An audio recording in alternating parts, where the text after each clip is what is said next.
Olá, boa noite Angola, boa noite mais uma vez para si que nos acompanha todos os sábados. Seja bem-vindo ao programa Conexão Imobiliária.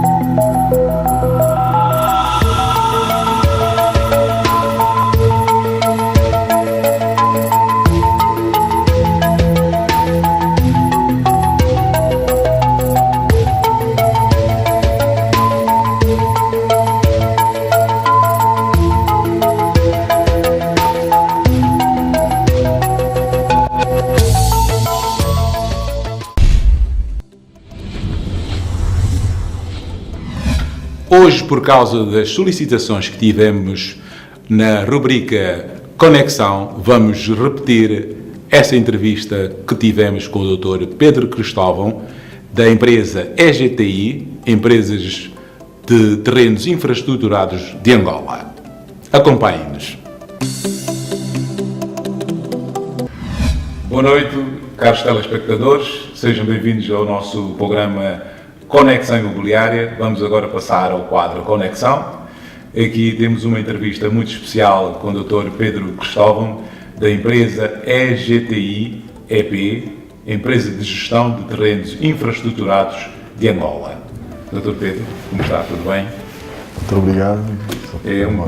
Foi uma honra receber aqui na sua casa para nós podermos fazer aqui conhecer melhor esta empresa e transmitir aqui para os nossos telespectadores.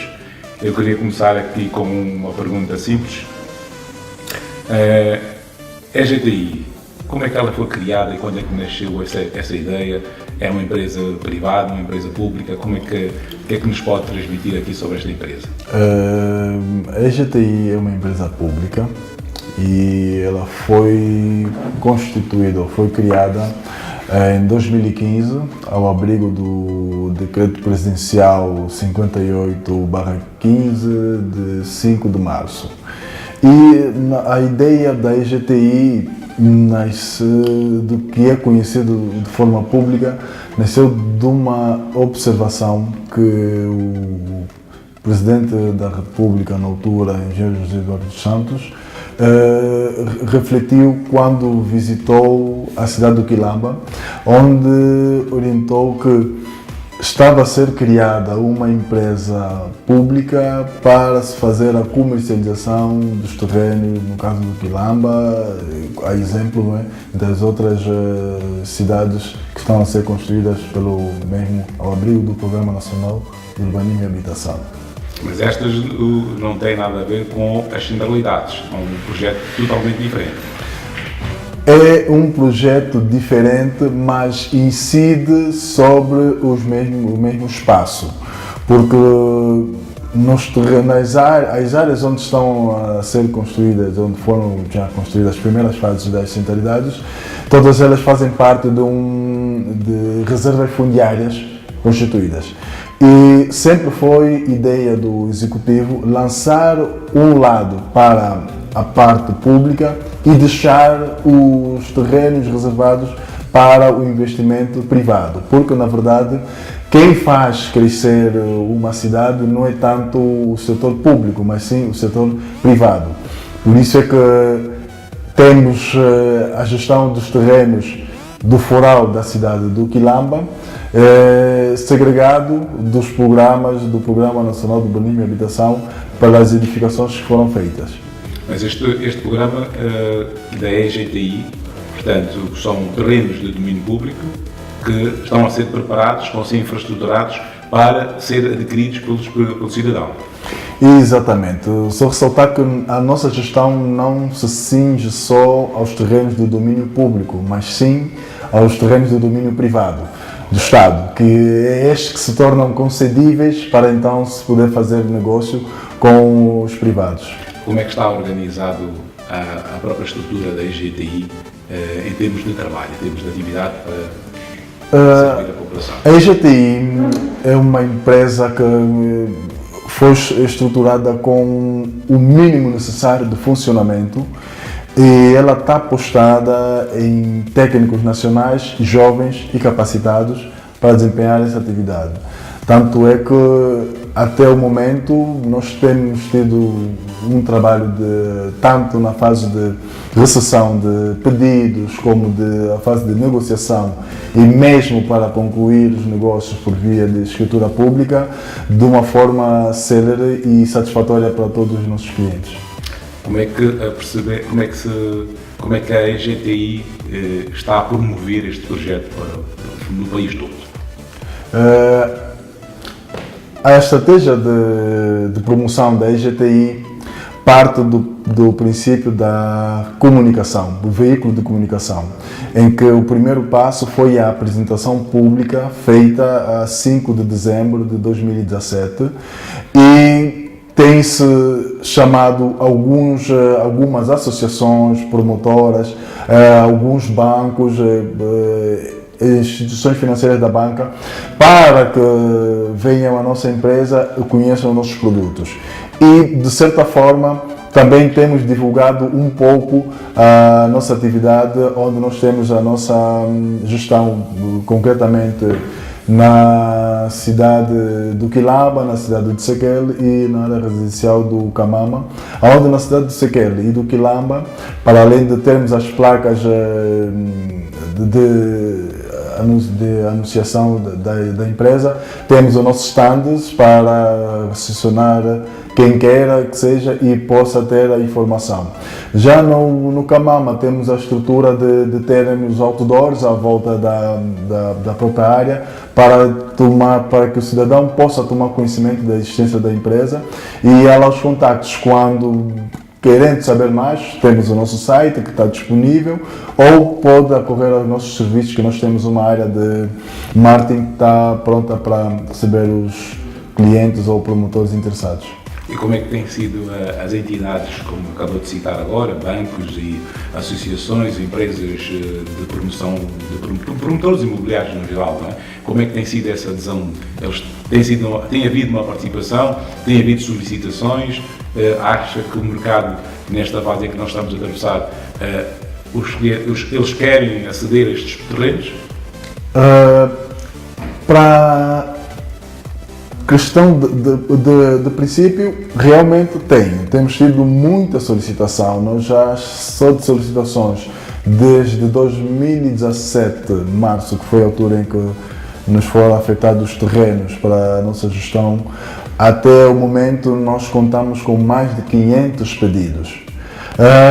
Mas estes 500 pedidos não acabam por não se refletir em negócios concluídos. Por quê? Porque, primeiro, nós olhamos para a qualidade do cliente. Muitas vezes o cliente pretende desenvolver um negócio que os planos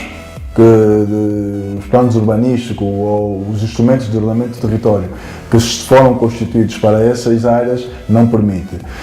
E outra também é muitas vezes a pretensão que está à margem daquilo que é possível fazer no terreno. E fora, tirando também essa situação, juntamos agora a atual situação da fraca capacidade financeira dos próprios promotores. Então isso tem feito com que vários promotores ou desistam ou pedem para suspender os processos até recorrerem a algum financiamento bancário para poder então voltar para nós para poder investir. Mas há aqui qual é o método de adesão? Como é que é essa candidatura e como é que vocês fazem essa seleção para perceberem se o candidato tem condições ou não de fazer um projeto, de começar e terminar esse projeto, que é a parte mais importante, é que esses projetos terminem, quer dizer, não é só comprar e ficar com o terreno ali parado, não é? O processo inicial começa com uma candidatura do promotor, onde ele identifica-se e apresenta o tipo de projeto que ele pretende desenvolver, junto com uma planta básica do projeto a ser erguido, acompanhado da proposta de investimento para esse mesmo imóvel.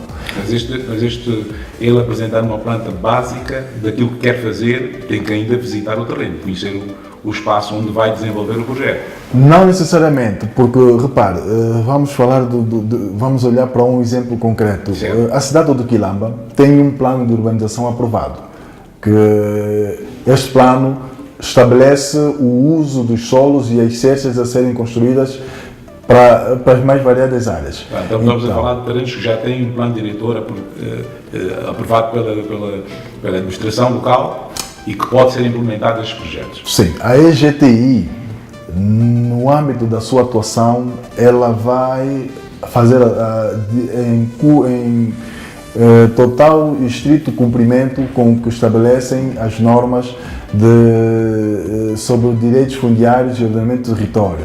Mais precisamente, a Lei de Terras, que no seu artigo 41 estabelece que só devem ser comercializados terrenos quando sobre eles existe um plano aprovado. Então, a EGTI, quando anuncia que está a comercializar um terreno, é porque existe um plano, um instrumento de ordenamento do território pré-aprovado para tal. Porque só assim é que nós podemos então direcionar, porque ao fazer um negócio nós temos que fazê-lo de forma ordenada, para não termos depois negócios conflituantes no seu objeto a conviver na mesma circunscrição. E no caso concreto, voltando à questão do Quilamba, para poder perceber, se um cliente vem para ter connosco e diz que quer fazer uma creche, mas no layout dela apresenta uma creche com três ou quatro edifícios, 3 ou 4 pisos, nós temos que encontrar dentro daquilo que é o plano estabelecido para a cidade do Quilamba, quais são os terrenos com esta aptidão. Okay. Só então depois é que nós mostramos o terreno para que ele tenha noção. Porquê? Isso porque as infraestruturas que aí estão projetadas para aquele tipo de empreendimento. Por exemplo, temos o corredor central do Quilamba, onde temos áreas que têm a Sércia de 9 a 35 pisos. Não é possível comercializar um terreno que só tenha simplesmente 2 pisos. Por quê? Porque o valor que se gastou para a infraestrutura, para aquela circunscrição, perde-se. Então, é nesse sentido. O contrário também é recíproco. Nós não vamos pôr um hospital numa área onde tem infraestruturas para áreas residenciais. Porque mais tarde a própria infraestrutura não vai ser capaz de suportar o fluxo. E em relação à habitação, como é que tem sido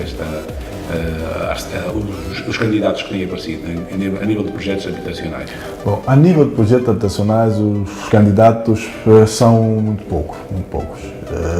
Este é o segmento que nós ainda estamos a fazer algum estudo para então perceber qual é a forma a melhor atração para os investimentos habitacionais. Mas não acha que em todos os centros urbanos o que leva as pessoas a comprarem terrenos para aquisição de habitação é os projetos que lá são inseridos? Nessa perspectiva, é preciso apresentar o que é que de facto vão ser inseridos nestas zonas, a nível de hospitais, bancos e outros projetos comerciais, industriais, turismo. O que é que a EGTI tem feito e o que é que a EGTI tem a nível de promoção para que as pessoas saibam que ali vai existir esses projetos? Pois, neste sentido, nós temos feito o trabalho de perceber e nós já realizamos negócios com grandes superfícies comerciais e elas estão colocadas em áreas que realmente depois vão então dar aquela margem de potenciação à sua volta para a questão das habitações. Esta é uma das estratégias que nós estamos a usar para poder promover, ou seja, onde tem grandes superfícies comerciais e atrativas, nós logo a seguir estamos a desenvolver produtos para que torne atrativo a questão do setor habitacional. Então, há necessidade de haver uma grande promoção destas infraestruturas? Sim. há parceiros a ajudarem a EGTI a comercializar, como empresas de mediação, e outras? No momento não, porque vamos ver que a EGTI não tem só a gestão dos terrenos na província de Luanda. Ela também tem nas outras 11 províncias. Para que haja uma participação de mediadores, faz mais sentido quando o volume de negócios, ou seja, o volume de produtos a ser apresentado é maior, que dá mais margem de trabalhar do que nesta altura que ainda restringe-se a algumas localidades. Portanto, quando o volume de produtos para disponibilização for maior da EGTI, aí com certeza que já vai fazer sentido então esta participação com os mediadores, porque aí o volume será tão alto que a EGTI por si só não vai ter capacidade para absorver todos os clientes de uma só vez, a não ser por via da mediação, que é mais centrada. E para esse princípio, nós temos já no nosso instrumento de gestão previsional os pressupostos para a qualificação dos mediadores. Não serão não é qualquer empresa, não é qualquer indivíduo que vai chegar para a EGTI e vai dizer que eu quero ser mediador. Nós temos requisitos, temos pressupostos para ter esses mediadores. Os mediadores são sempre uma forma de promover o que é que a EGTI tem feito para promover, quer a nível nacional, quer a nível internacional. A EGTI tem participado em feiras, tem apresentado este produto lá fora. A participação em feiras e roadshows, seja nacionais e internacionais, também está no escopo da divulgação dos produtos da EGTI. Recentemente nós participamos na Feira da Indústria e da Projeta, mesmo para começar a promover os nossos produtos, e diga-se de passagem que tivemos uma boa afluência não só de pessoas, como também, não só de pessoas singulares, como de pessoas coletivas, para tentar saber a nossa atividade, e algumas mesmo já estão interessadas e têm vindo a correr já os nossos serviços para perceber melhor, para fecharmos os negócios para esses anos. Qual é a opinião dos grandes arquitetos do país e grandes personalidades que nós conhecemos, que têm experiência no mundo urbano? Qual é a mensagem que transmitem em relação a este projeto da EGTI? Bem, daqueles que têm conhecimento, realmente apoiam. Porquê? Porque apoiam a iniciativa e o trabalho da EGTI, porque a nossa perspectiva é sempre da satisfação do cliente. Nós temos dados históricos que muitas vezes para a concessão de um terreno leva-se cerca de um ano e meio para ser concedido.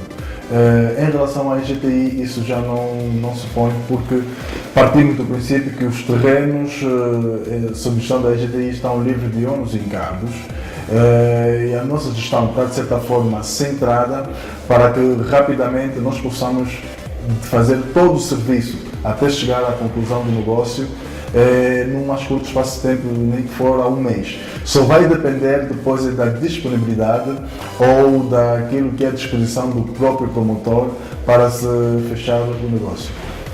Ok, vamos fazer aqui um breve intervalo, vamos continuar, não saia daí, fique connosco que nós ainda não terminamos a nossa entrevista.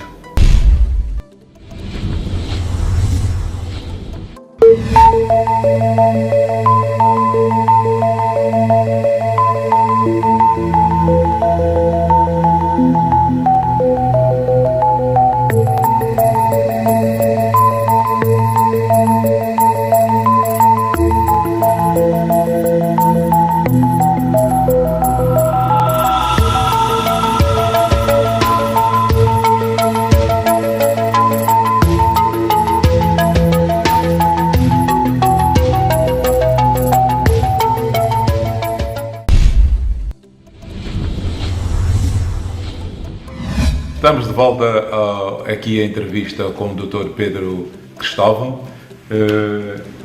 Dr. Pedro, Como é evidente, a ocupação dos terrenos tem sido um problema para a EGTI, e não só, não é? Como é que a EGTI tem gerido esse processo? Realmente, a ocupação ilegal dos terrenos nestas áreas sob gestão da EGTI tem sido uma preocupação enorme. Nós, nesse sentido, temos feito trabalho junto das administrações locais por formas a que, numa primeira fase, ver a possibilidade de criar instrumentos para ordenar estas áreas e então, de forma onerosa, conceder a esses que ocupam estes terrenos, porque nós partimos do princípio que quem ocupa ilegalmente um terreno, desde que seja possível a sua introdução, é um potencial cliente. Nós não comercializamos só para os grandes promotores, mas também para os pequenos. Então nós temos que olhar para essa questão da solução. Porque se nós partirmos só por um lado para as desocupações, eles podem sair dali e ir para o outro lado. Então estamos a despender esforço. Não estão a resolver o problema. Nós estamos a resolver o problema. Mas, então, mas há requalificação das zonas urbanas e há terrenos que são mesmo ocupados porque as pessoas sabem que vão ocupando para depois serem indenizadas. Para aqueles casos em que são identificados que estas pessoas estão a ocupar com o intuito da especulação para depois serem indemnizados, a estes não tem como, a autoridade do Estado tem-se feito valer e são retirados. Mas para aqueles que já estão em áreas que, na verdade, quando se constituiu reserva fundiária ou já estavam lá pacificamente, a estes é dada a possibilidade de reintegração mediante um instrumento de ordenamento do território que os organize e os mantenha lá. E é claro que eles depois, para terem os seus títulos, não é, pagam onerosamente por estes terrenos. Há mais problemas destes aqui na província de Luanda ou as outras províncias nem tanto? Bom, nas outras províncias também há, só que uma dimensão menor, não é? Nós vamos a dimensão menor porque o maior número de ativos da EGTI é aqui na província de Luanda. Por isso é que o problema é maior. É maior. Porque se fosse só um ou dois ativos não seria tanto assim. Mas como o maior número aqui, então o número de ocupações então, também torna-se maior por esse volume. Correto. Mas ainda uma questão. Se o cidadão adquire um terreno pela EGTI, ele faz um contrato de promessa ou vai direto para um contrato definitivo e escritura do terreno? Isto depende muito da forma de pagamento. Porque se o cliente não tem a possibilidade de pagar o terreno na totalidade, e se for de conveniência, podemos evoluir para um contrato de promessa, não é? Em que é feito o down payment e depois com aquilo que estiver acordado ele vai dando seguimento para dar mais margem também de ir pagando e desenvolver o seu negócio.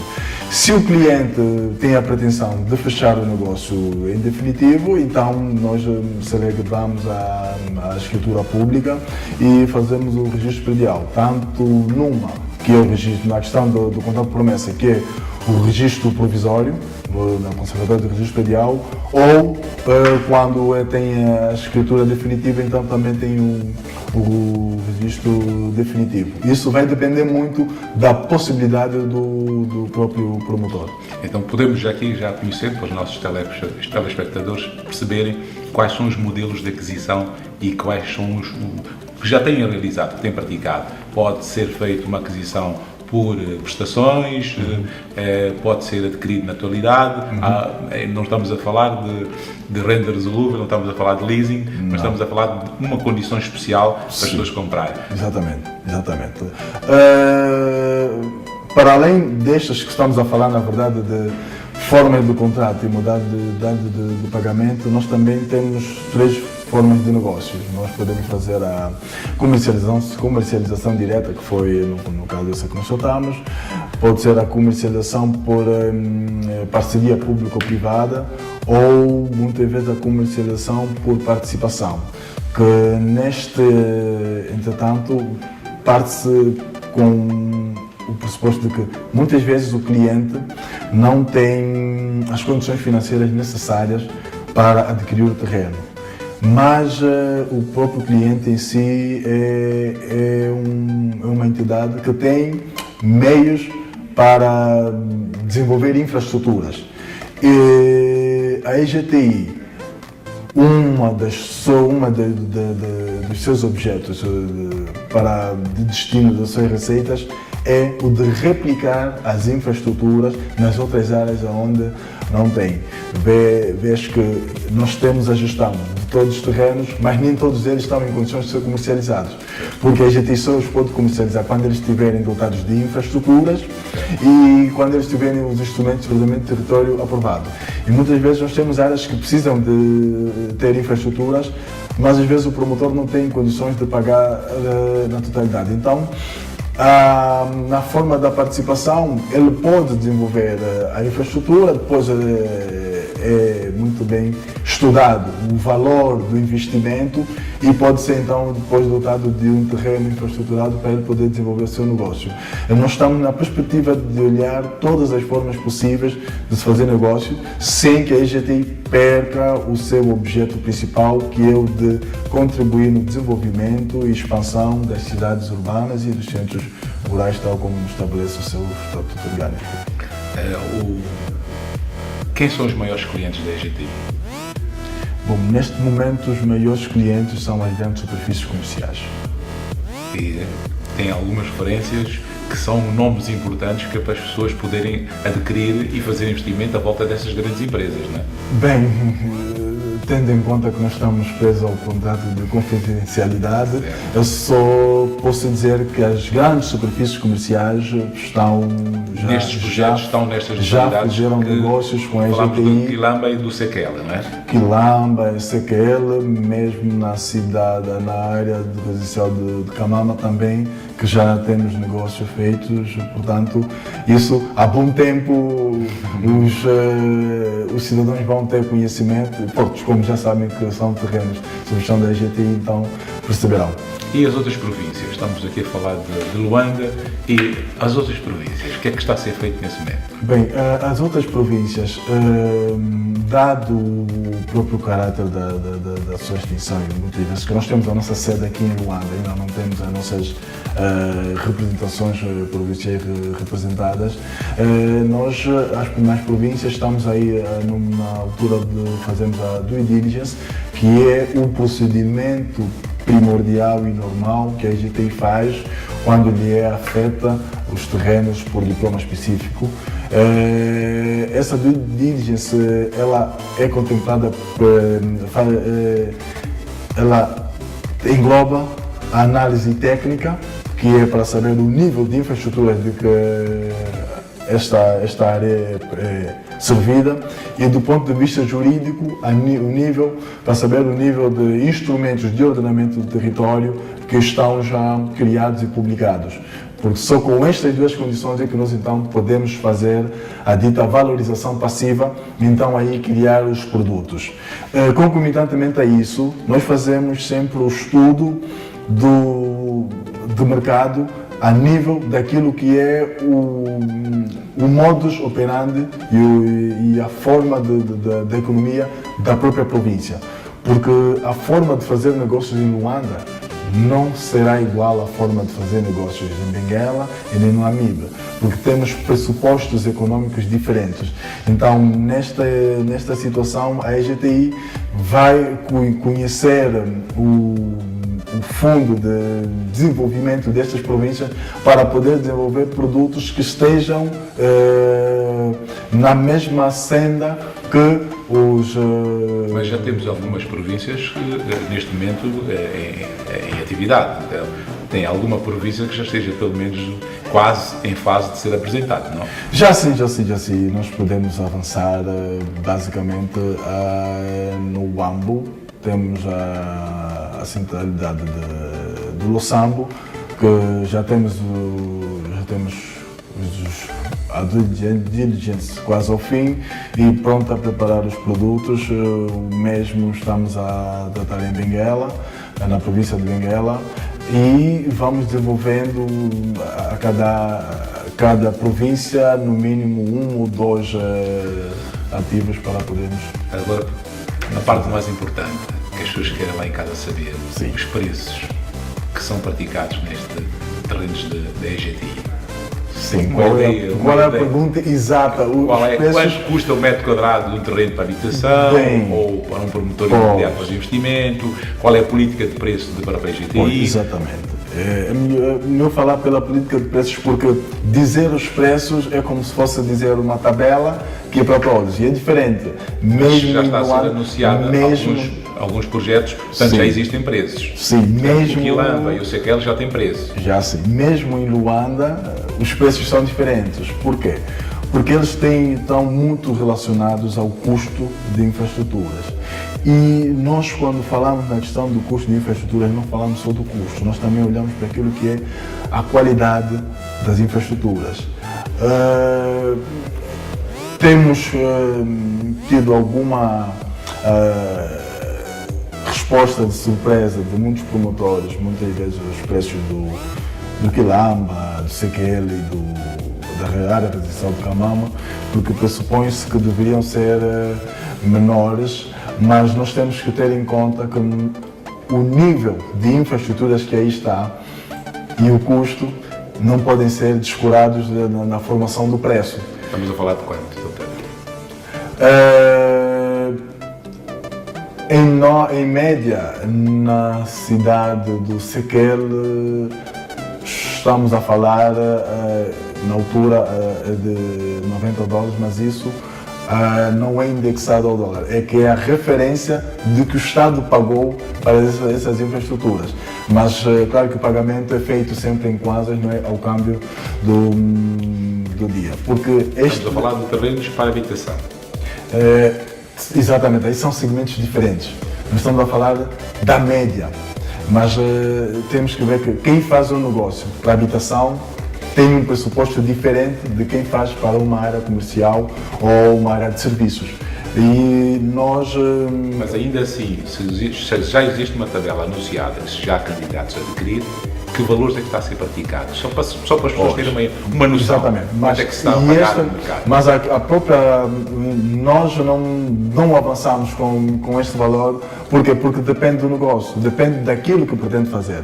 Porque um dos pressupostos de comercialização não é a comercialização pela área do terreno, mas é pela área bruta de construção, pelo índice de construção. Então, por isso é que faz com que cada negócio seja um negócio. Então, o candidato tem que primeiro propor-se a adquirir um terreno para obter o preço final. Sim, exatamente. Temos o preço médio. Mediante o tipo de projeto que quer lá inserir. Exatamente, porque nós não podemos pôr o preço para quem vai fazer um projeto habitacional ou mesmo para quem vai fazer serviços, é totalmente diferente, é irreal pô-los na mesma senda.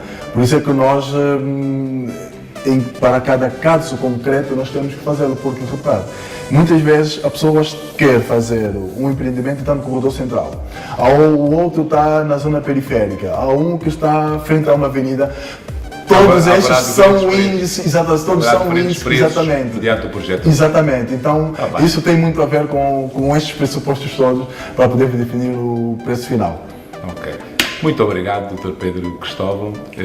Foi importante passar essa mensagem. Nós estamos aqui no programa Conexão Imobiliária para promover também este projeto, que é importante para os cidadãos que procuram, não só a nível habitacional, como também turismo, comércio e outros. E foi uma honra poder estar aqui na vossa casa e conhecer o vosso projeto. Muito obrigado. Nós é que agradecemos. Espero que tenha gostado desta entrevista e que de alguma forma o tenha ajudado nas suas decisões pessoais ou coletivas. Mas não deixe de estar connosco, não deixe de acompanhar o nosso programa, que todos os sábados, às 18 horas, estamos aqui para prestar todas as informações que podemos encontrar no mercado para o ajudar no mundo imobiliário. Até já!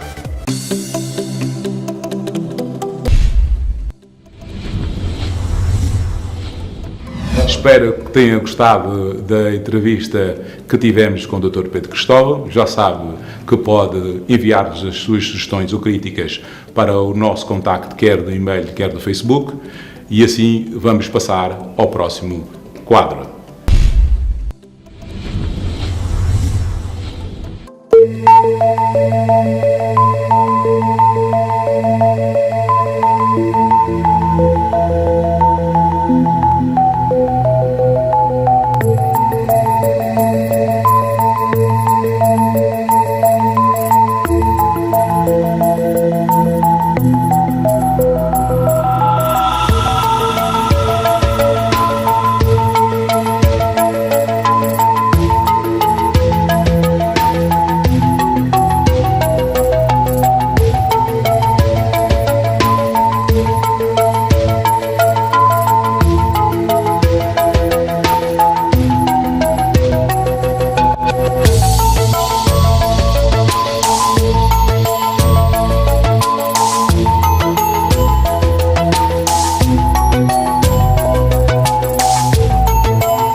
E agora vamos passar para o quadro Antes do Primeiro Tijolo, com o arquiteto António Gameiro. Já sabe, fique atento que o nosso arquiteto traz boas novidades.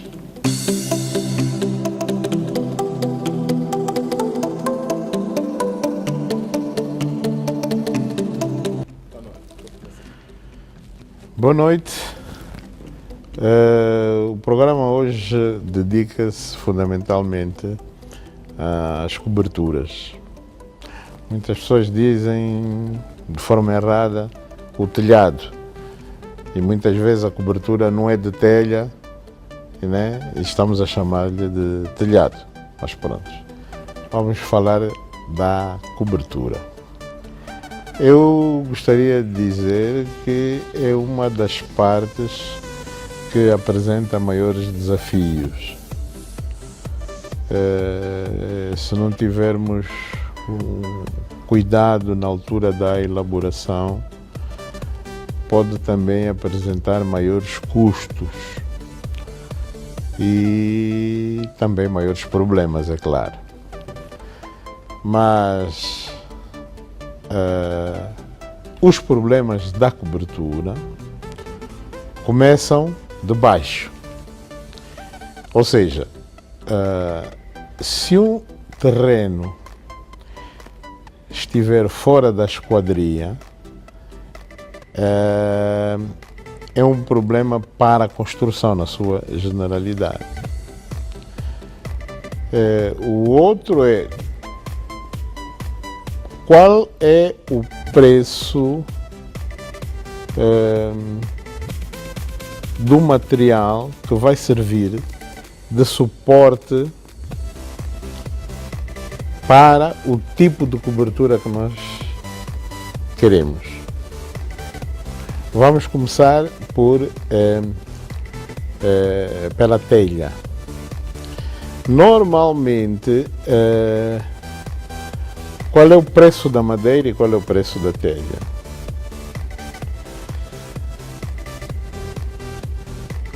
Quando nós terminamos as paredes, sejam elas paredes exteriores ou paredes interiores, vamos colocar a cobertura. Mas a cobertura, porque está inclinada, de forma a permitir que a água das chuvas escorra a cobertura, normalmente fazemos uma estrutura que suporta a cobertura. Há aquela cobertura que é a mais fácil de ser feita, que é a cobertura que nós chamamos de meia-água. É aquela cobertura inclinada só para um lado. Ou cobertura de duas águas. É uma cobertura que está inclinada para dois lados. Ou uma cobertura em quatro águas. É uma cobertura que tem inclinação normalmente para a fachada principal, para a fachada posterior, para as duas fachadas laterais, 4 águas. Então, em função disso, nós temos que escolher o material que vamos utilizar para fazer esta cobertura.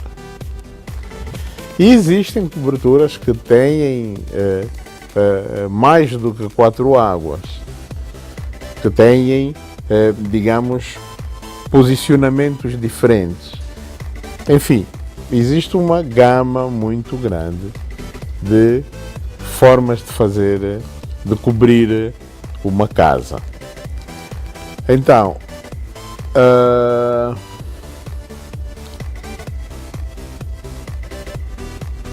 a estrutura que nós vamos conceber, que vai suportar a nossa cobertura, está em função do tal material que nós vamos cobrir. Se for telha, normalmente a telha, e temos aqui uma telha, é uma peça igual a esta ou igual a esta. Há vários tipos também de telhas. Quer dizer, vamos fazer uma estrutura que nós chamamos de asna, que é uma estrutura inclinada, feita em ferro, em madeira ou num outro material inclinada, que vai suportar a direção da inclinação da cobertura. Muitas vezes fazemos essas inclinações com essa estrutura de madeira ou de ferro, e depois vamos colocar umas chamadas madres, que são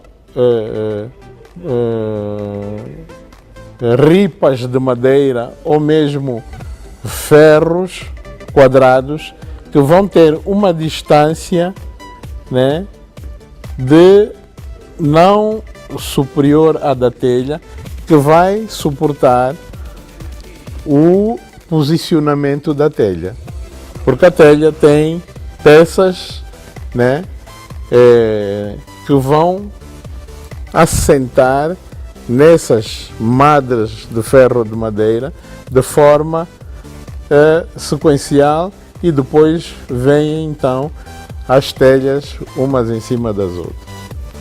Agora, é necessário que essa estrutura que nós estamos a falar, essas asnas e depois as madres, estejam perfeitamente feitas em função da telha que nós vamos utilizar. Devo dizer que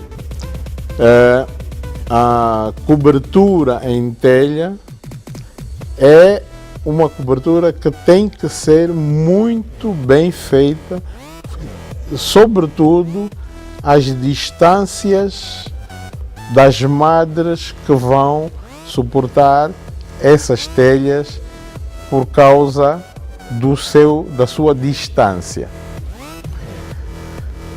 Quando nós fazemos com outro tipo de material, não precisamos de colocar as chamadas madres, né?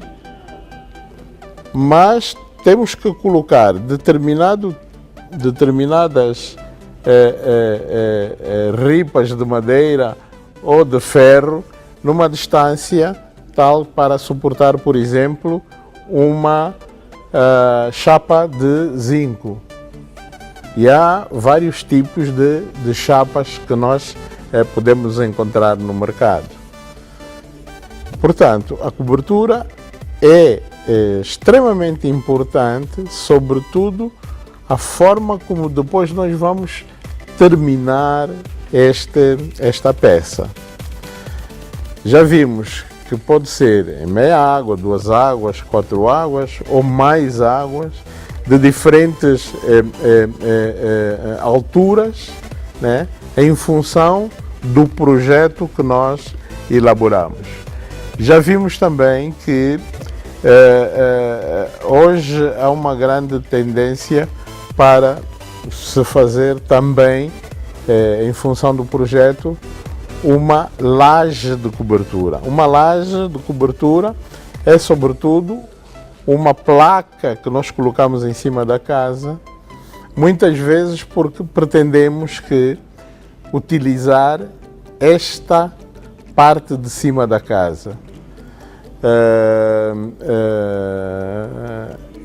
Quando utilizamos uma laje, temos que ter outros cuidados.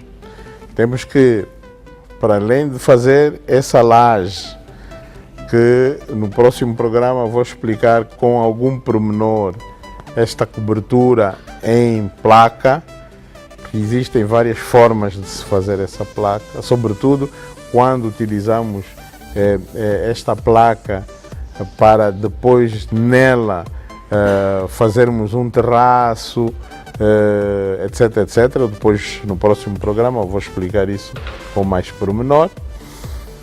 Temos que ter este cuidado de tratar depois a parte superior da laje.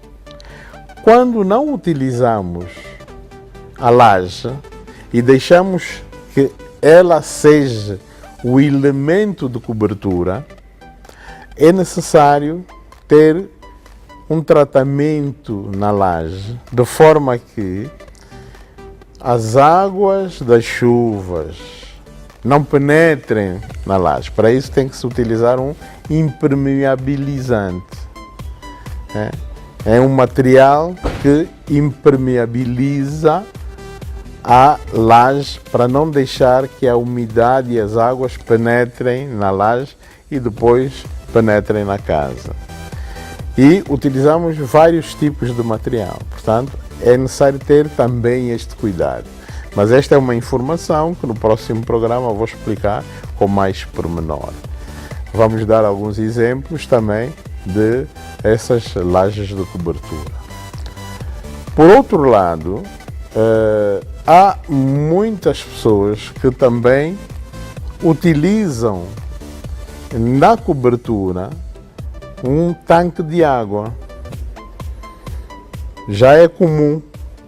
Por quê? Porque os tanques de água permitem que, quando não há água na rede, o tanque de água possa alimentar a casa por gravidade.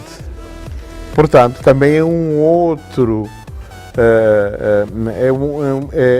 é uma alternativa que se faz, e tem que se ter um outro cuidado quando se projeta uma cobertura utilizando laje com um tanque de água em cima.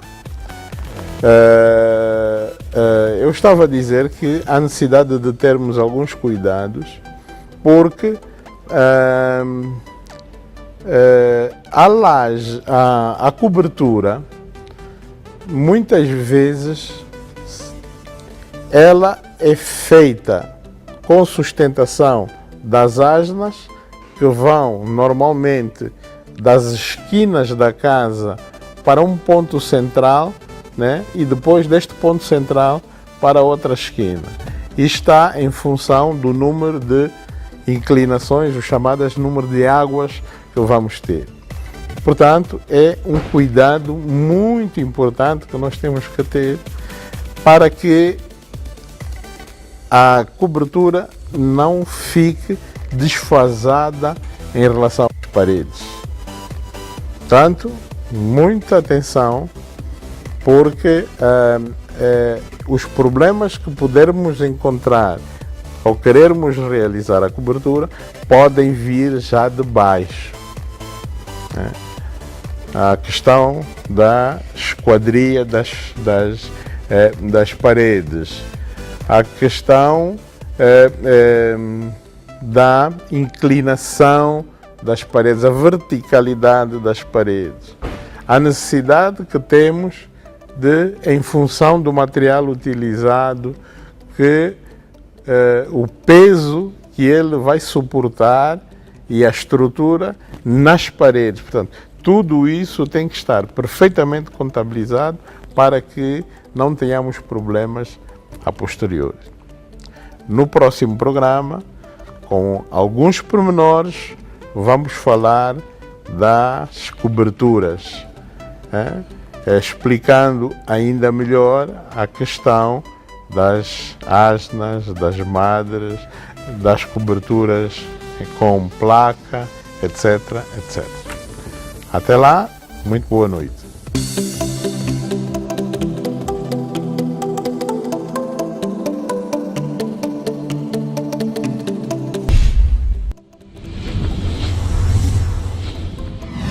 Espero que tenha gostado agora do quadro Antes do Primeiro Tijolo e que tenha aprendido um pouco mais com o nosso arquiteto António Gameira. Até já!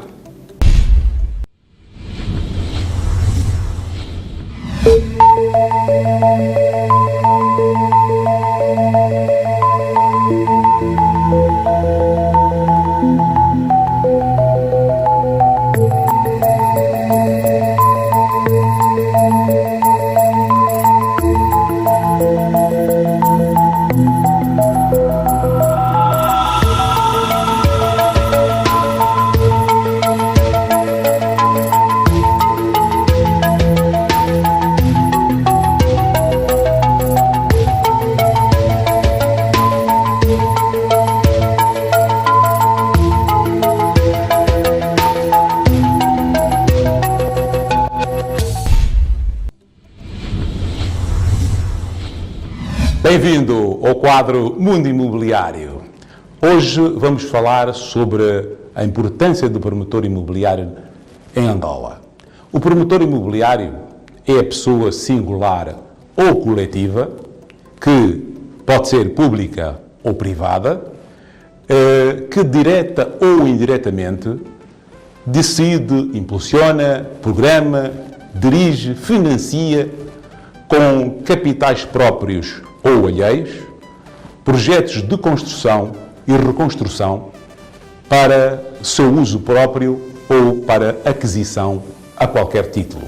O promotor imobiliário tem uma grande importância na paisagem urbana, no ambiente natural, no fluxo e nos hábitos da sociedade. Influencia também no comércio, no valor do território, nos empreendimentos que estiver ao seu redor, no conforto e na qualidade de vida. Desta forma, e de valor incalculável para toda a população, uma ação assertiva, sustentável e dinamizadora ajuda a toda a região. É muitas vezes definido como uma atividade de contínua configuração num ambiente construindo, decidindo, impulsionando, programando e dirigindo o financiamento de construções. Esta atividade evolui cada vez mais para uma maior complexidade e exigência, obrigando a conhecimentos mais aprofundados e uma maior especialização.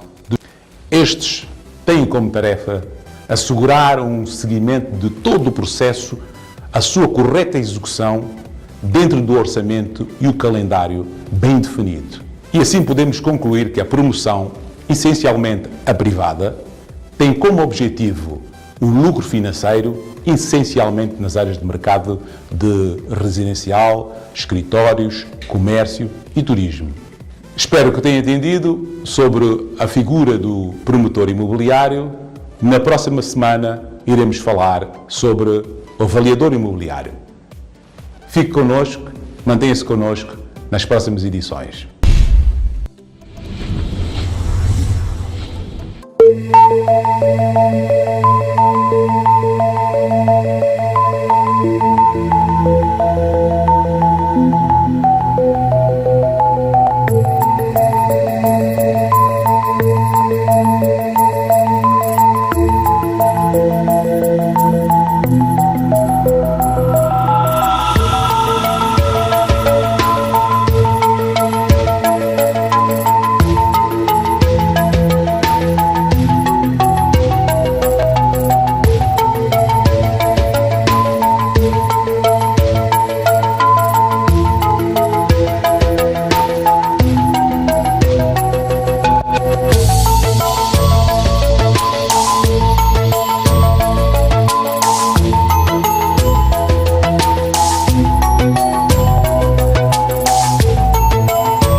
telespectadores, já sabe, não deixe de acompanhar o nosso programa todos os sábados às 18 horas e também apresentar sempre as suas sugestões ou críticas para o nosso e-mail e para o nosso Facebook. O nosso e-mail já sabe qual é, conexãoimobiliaria@b2w-arte.com ou para a nossa página do Facebook Conexão Imobiliária B2W. Bom fim de semana!